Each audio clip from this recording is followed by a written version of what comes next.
¿Qué tal, chicos, chicas? ¿Sabíais que existe una fobia real a los bosques? Pues es cierto, y de hecho se llama xilofobia, es un miedo comprobado y verificado por la propia ciencia. Porque sí, resulta que el ser humano, ya bien desde pequeño, tiene miedo al bosque, tiene temor hacia él. Ya sea por la poca luz que deja entrar su vegetación o por los animales que pueden habitar ahí, este lugar se convierte en una zona en donde se puede perder uno fácilmente. Bien, pues este miedo, esta fobia, está muy bien aprovechada en Los Vigilantes, esta película en donde un grupo de personas se pierden en un bosque y cada noche deben refugiarse en un búnker para esconderse de unas malévolas criaturas que acechan el lugar. Y esta es, sin duda, una película con muchos matices, incluso quizá demasiados matices. Porque primero de todo, quizá no lo sabíais, pero la directora y guionista de esta película es Ishana Night Shyamalan, una mujer de 23 años apenas que seguramente a todo el mundo no le suene, pero es la hija de M. Night Shyamalan, este director que tanto queremos aquí en el canal, director del Sexto Sentido, director de recientemente Llaman a la Puerta o por ejemplo Tiempo. Bien, pues esta película, Los Vigilantes, es la primera que hace Ishana, debuta como directora y parece ser que las distribuidoras de hecho se han puesto muy tiquismiquis con la película y se la han querido agenciar para ellos para distribuirla. ¿Por qué esta pelea por conseguir la película? Primero de todo, creo que podemos recalcar cuanto menos que la trama es interesante. Es un esquema muy sencillo en donde los personajes tienen que escapar de un lugar en donde están encerrados básicamente y hay una eminencia que les impide salir, lo que ya se ha visto en un montón de películas. De hecho, si me permitís las comparaciones, me recuerda bastante la historia a Maze Runner, el corredor del laberinto, ¿vale? Con sus diferencias, ¿vale? No me matéis. Pero en buena parte sí que es cierto. Básicamente en ambas películas llega un novato o una novata al lugar, le explican las normas para escapar del lugar y por qué no pueden escapar,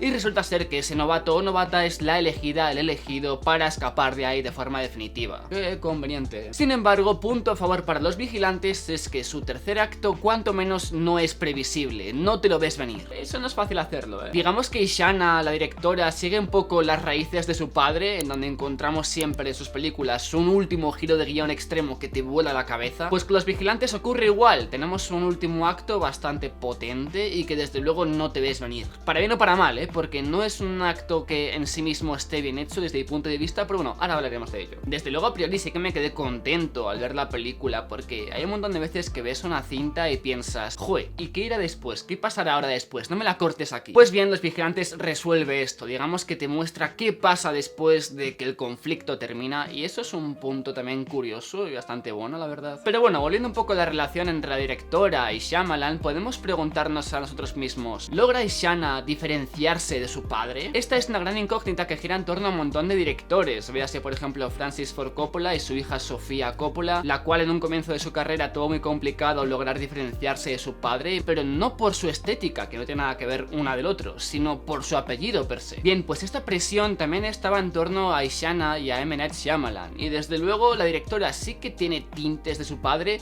pero logra diferenciarse lo suficiente para distinguir que es un cine propio, un cine diferente. ¿En qué se asemejan? Pues por ejemplo en contar una historia minimalista de personajes atrapados en un lugar, aspecto que hemos visto más últimamente en las películas de Shyamalan, como por ejemplo Tiempo o Llaman a la Puerta, sumándole un buen giro final que desde luego yo cuando vi la película pensé no funciona porque es previsible, pero una vez terminas de ver la película entera te llega otro giro final que dices, vale, este sí que no lo voy a venir. Esto me ha molado, pero también es un poco what the fuck, un poco raro, ¿vale? No sé si funciona del todo. ¿Por qué? Porque la película secas creo yo que quiere abarcar demasiadas cosas. Al comienzo es una película de personajes atrapados en un lugar, al puro estilo de terror, por ejemplo a 47 metros más o menos, suponte algo así por el estilo, y de repente el final se asemeja más al tono de terror juvenil, de pesadillas o de por ejemplo historias de miedo para contar en la oscuridad. Es una vuelta un poco extraña, ¿vale? Porque además la película viene de un libro, está adaptada y desde luego siento que parece que quiere contar demasiadas cosas dentro del folclore del libro y del folclore irlandés, que es donde ocurre la película, y como que llega a divagar, pero no en medio de la película, sino al final de esta, después de haberte presentado un esquema y un tinte muy diferente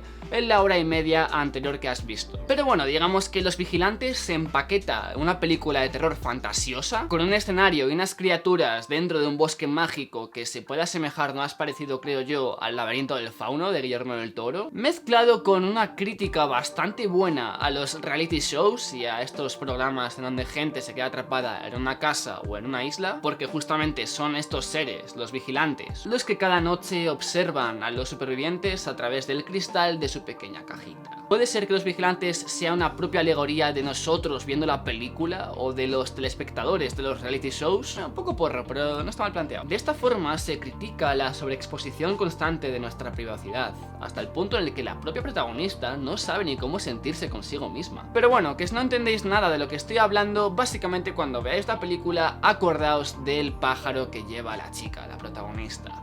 Un loro encerrado en una jaula, un loro que sabe imitar voces. Ahí ya veréis por dónde va la cosa. Y de nuevo hilando con el comienzo del vídeo, resulta ser que hay estudios psicoanalíticos que afirman que el bosque simboliza el lugar donde se debe afrontar y vencer a la oscuridad, donde se resuelven las dudas acerca de lo que uno es. Y esto está bastante bien tirado en función al arco de personaje de la protagonista, porque es aquí, en el bosque, en donde uno empieza a comprender lo que quiere ser. Y esto, de hecho, no es nada nuevo, esto ya se ve reflejado en historias clásicas como Hansel y Gretel, pero también se ve reflejado en historias modernas como Más allá del jardín. Encontramos dentro de los vigilantes un montón de referencias e inspiraciones de historias modernas, como por ejemplo Alicia en el País de las Maravillas, y eso está bastante guay, ¿no? Ir un poco viendo cómo con el paso de los años las inspiraciones de directores van cambiando acorde pues eso a las tendencias y a la época en la que viven. Pero bueno, creo que sí, Los Vigilantes a nivel de estética y salvando las diferencias se asemeja bastante a Más allá del jardín y a nivel de esquema, a nivel de trama se asemeja al Corredor del laberinto, por si queréis algún tipo de referencia a tener en cuenta para ver la película. Yo creo que esta película es un buen debut para su directora, aun con sus márgenes de mejora, evidentemente, pero está bastante bien, muy entretenida, con una buena historia original, la verdad, que además de vez en cuando tiene alguna sorpresilla de por medio, y sinceramente creo yo sobre todo se agradece que cuenten actualmente en películas historias autoconclusivas y cerradas al 100% sin ningún tipo de saga, franquicia, trilogía, tetralogía, lo que sea. Vale, besitos. Y no sería hasta el 31 de octubre de 1977 cuando Night Owls regresaría por todo lo alto con un capítulo especial de Halloween. Un capítulo que nadie, os lo digo ya, jamás olvidará. Y es así como, amigos, amigas, arranca